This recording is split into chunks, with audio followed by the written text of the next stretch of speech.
Charisma, or leadership presence, or executive presence, comes in all shapes and sizes. That's the good news. Take a look at Malala, Martin Luther King Jr., President Barack Obama, Oprah Winfrey, Jack Ma, Satya Nadella, Sir Richard Branson, but also Rihanna, Bono, George Clooney, Manny Pacquiao, and Aung San Suu Kyi, to name a few. There's so many others, and you can be part of this select cohort. Just as there's several leadership and personality styles, over time I've noticed that there are also several charisma styles, and we can adapt different types of charisma styles to suit our circumstances and to suit our audience and to suit our context. Choosing the right charisma to adopt in your context makes a huge difference in how people perceive you and how effective you are in achieving your goals. To decide what type of charisma to embody in your context, you can consider the following two indicators: your goals and outcomes, and the context in which you are operating in. Understanding these factors helps you to adopt the appropriate charisma style for your moment. Let's dive in. Without further ado, let's explore these 4 different charisma styles and how you might apply them in your particular context. Number 1, focus charisma. I'm sure you've heard of Warren Buffett, but did you know that his annual shareholder meetings, which he's called the Woodstock for capitalists, are a great example of focus charisma. During these meetings, he spends hours answering questions from shareholders, giving them his full attention and thoughtfully and wisely answering each question. He's been known to sit through hours of discussion, actively listening intently, often taking notes as shareholders share their views and their concerns. He comes across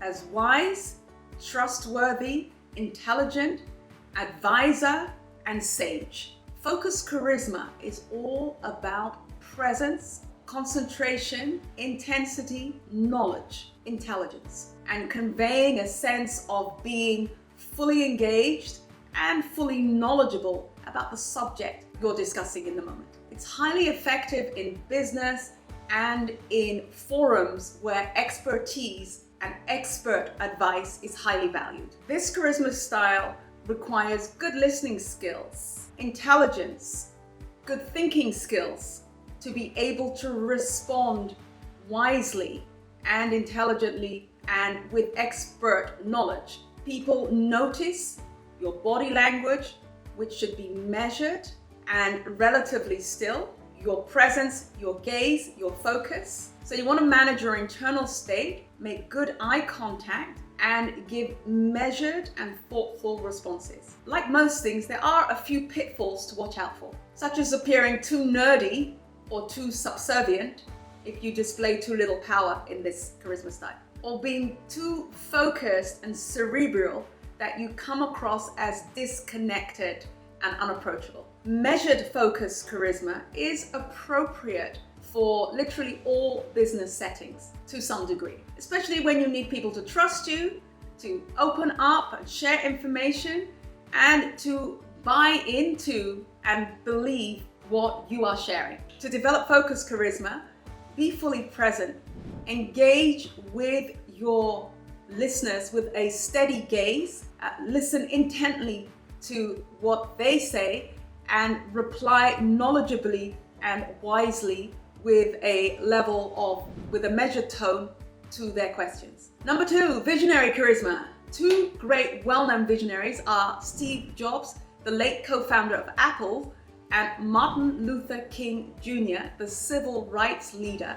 His "I Have a Dream" speech and so many others of his writings still resonate deeply across the world. And what's common for both of them and so many other visionary leaders is the ability to paint a compelling vision of the future that others want to belong to. So you literally see what they say. For example, with Jobs, he was able to describe products that people didn't even know they needed, but wanted as he described them. His passion for innovation and design was so infectious that upon hearing it, others couldn't help but get on board.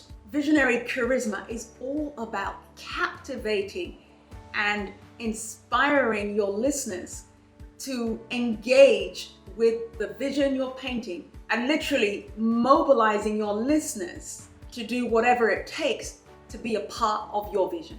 This charisma style incorporates the ability to paint a visual picture of the future that so captivates your audience that they see themselves in this visual picture. Communicating with enthusiasm and confidence and in storytelling mode truly captivates your audience, and they're fired up to seek opportunities to be a part of the vision you paint. Conveying visionary charisma requires projecting complete conviction, emotion, and confidence in a cause based on passion and personal power. This charisma style requires a bold and inspiring message and the confidence to convey it through your body language, your voice, tone, your behavior, your pitch, your pace of speech. The pitfalls to watch out with here are for example, invoking fanatical beliefs or leading people to erroneous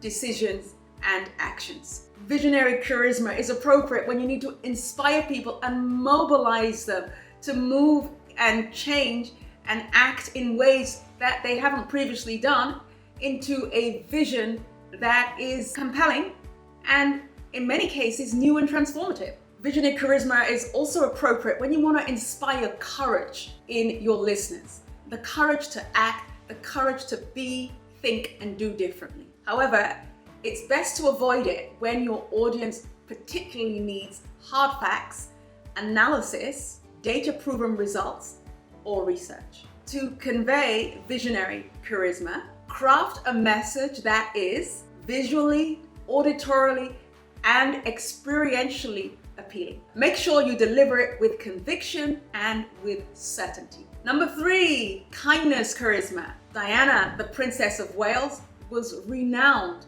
for her kindness and compassion. So too the Dalai Lama, and also Oprah Winfrey is well known for her empathic presence. In the case of Diana, Princess of Wales, when she visited a hospice in the late 1980s, she spent time talking and interacting with HIV patients. At the time, this was a very feared and taboo disease. Her compassion and willingness to show kindness and tenderness to those affected by this really serious disease helped to break down so many barriers and prejudices against people living with AIDS. Kindness charisma is all about radiating warmth, empathy, connection, and complete acceptance without judgment. It's about connecting human to human, heart to heart with people and making them feel welcomed and seen and included and, as it were, loved. People notice your genuine warmth,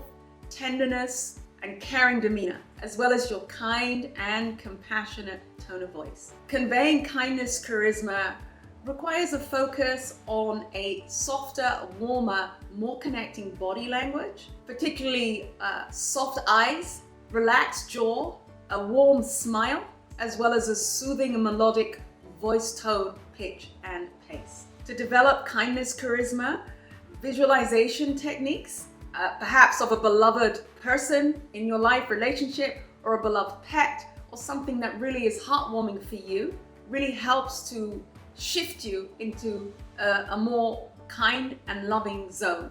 Physiological exercises such as deep breathing and mindfulness also help to shift you more easily into kindness charisma. Pitfalls to watch out for with kindness charisma are: watch out because you may run the risk of coming over as being too soft, maybe weak, or overly eager to please. So it's helpful to balance warmth and power in your body language. So physiology needs to be strong as well as flexible at the same time. Kindness charisma is perfect anytime you want to create an emotional connection or help people to feel safe, included, comfortable, seen. It's also effective when you're delivering bad news or dealing with particularly difficult people. Number 4, authority charisma. In 1979, Margaret Thatcher became the first female Prime Minister of the United Kingdom. She was known for her strong leadership and unwavering determination to implement her policies. Margaret Thatcher's authority charisma was a significant factor in her success as a politician.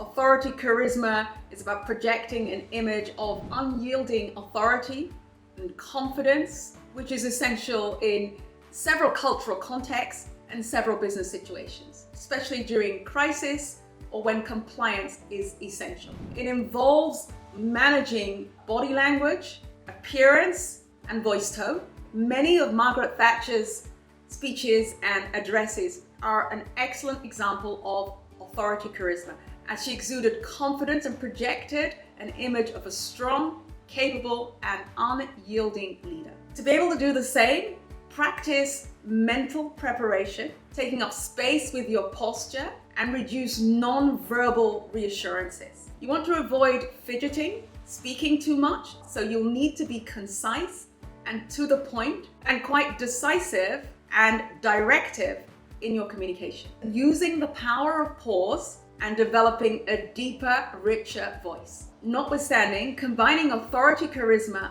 with warmth can be irresistible for gaining buy-in and credibility amongst your listeners in many cultural and business settings. Applying warmth to authority charisma also helps you to avoid coming across as arrogant and lacking in warmth or empathy. Whilst authority charisma is super useful in various business situations and high-power distance contexts, it should definitely be avoided in social settings or when encouraging creativity, connection, or constructive feedback. And it can disseminate connection as you come across as unapproachable. So in such contexts, a mix of visionary, focus, and kindness charisma may be way more appropriate. I hope you found this video helpful and that it's provided you with great tools to develop your own X factor and to be confidently charismatic in all situations. As a free gift for you, go ahead and download our free guide on adopting leadership skills in VUCA times. It's linked down below and it's completely free. I'm also really hoping to see you in our next complimentary webinar session. So sign up at www.personalleadershipaccelerator.com. Thank you so much for watching. Like this video if you enjoyed it, and see you next time.